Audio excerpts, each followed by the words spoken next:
కృష్ణా నది చరిత్రలోనే ఎన్నడూ లేని విధంగా భారీగా వరద వచ్చింది.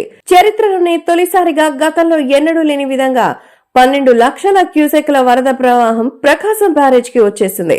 ఆ సమయంలో అంటే ఈ నెల 1న భారీ మరపడవలు ఆ వరద ప్రవాహంలో వచ్చి ప్రకాశం బ్యారేజీ గేట్లను బలంగా ఢీకొట్టాయి. బ్యారేజీ నుంచి దిగువకు నీళ్లు వెళ్లే మార్గంలో అడ్డంగా చిక్కుకున్నాయి. మరి దానికి ఆటంకం కూడా ఏర్పడింది.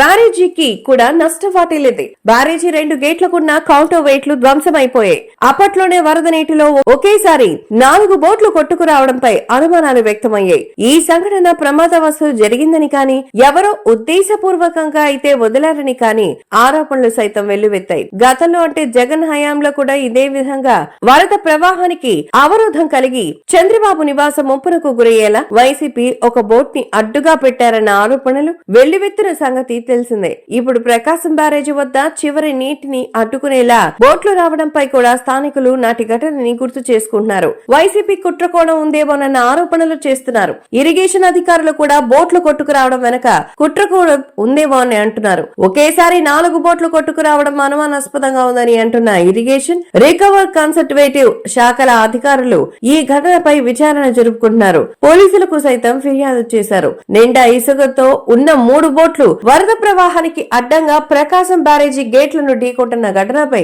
ఓ పక్క పోలీసులు మరోపక్క ఇరిగేషన్ రివర్స్ కన్సర్వేటివ్ శాఖలు వేర్వేరుగా విచారణ జరుపుతున్నారు. ఇక ప్రకాశం బ్యారేజీ వద్ద వరద ప్రవాహం తగ్గడంతో ఆ బోట్లను తొలగించి ధ్వంసమైన 2 గేట్లకి సంబంధించి కౌంటర్ వెయిట్ల స్థానంలో వేరేవి అమర్చే పనులు శరవేగంగా జరుగుతున్నాయి. అది వేరే సంగతి. అసలు ఒకేసారి 4 బోట్లు వరద ప్రవాహంలో కొట్టుకురావడం వెనక ఉన్న కుట్రకోణం ఏమిటి? వాటిని ఏ అవసరాల కోసం వాడుతున్నారు? వరద తీవ్రంగా ఉన్న అవసరాల కోసం వాడుతున్నారా? ఇక ఆ బోట్లు మాజీ ఎంపీ నందిగం సురేష్ కు చెందినవని ప్రాథమికంగా తేలింది. ఆ బోట్లని ఇసుక రవాణా కోసం వాడుతున్నారని తెలిపారు. దీంతో ఈ ఘటన వెనుక కుట్రకోణంపై అనుమానాలు కూడా నిలబడ్డాయి. కావాలనే బోట్లను ప్రకాశం బ్యారేజ్ గేట్లను ఢీకొట్టి భారీ నష్టం వాటిల్లితే ఆ నెపాన్ని తెలుగుదేశం కూటమి ప్రభుత్వంపై నెట్టి రాజకీయ లబ్ధి పొందాలి అనేది కుట్రతో ఉద్దేశపూర్వకంగానే వదిలేశారా అన్న కోణంలో దర్యాప్తు జరుగుతోంది.